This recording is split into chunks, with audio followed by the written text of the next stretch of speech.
మనకు చూసుకున్నట్లయితే తెలంగాణలో ప్రమాణ స్వీకారం రోజునే 6 గ్యారంటీలపై సంతకాలు.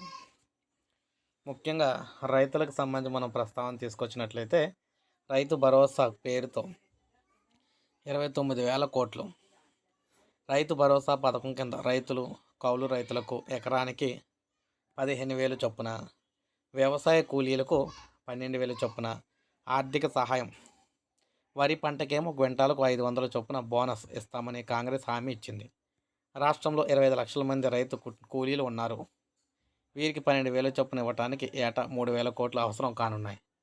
అలాగే ఎకరానికి 15,000 చొప్పున రాష్ట్రంలో 69 లక్షల మంది రైతులకు ఇచ్చేందుకు ఏటా 22,500 కోట్లు, 6 లక్షల మంది కౌలు రైతులకు ఏటా 3,000 కోట్లు సాయం అందించాల్సి ఉంటుంది. ఏటా సుమారు 1,500,000 టన్నుల ధాన్యం సేకరిస్తూ ఉండగా టన్నుకు 500 చొప్పున బోనస్ అంటే 750 కోట్లు ఇవ్వాల్సి ఉంటుంది.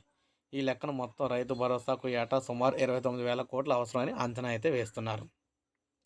రాష్ట్ర వ్యాప్తంగా 15 లక్షల మంది మొత్తంగా చూసుకున్నట్లయితే వీరందరికీ కూడా, రైతులందరికీ కూడా ప్రమాణ స్వీకారం చేసిన రోజునే వీటిపై సంతకం అయితే చేయబోతున్నారు.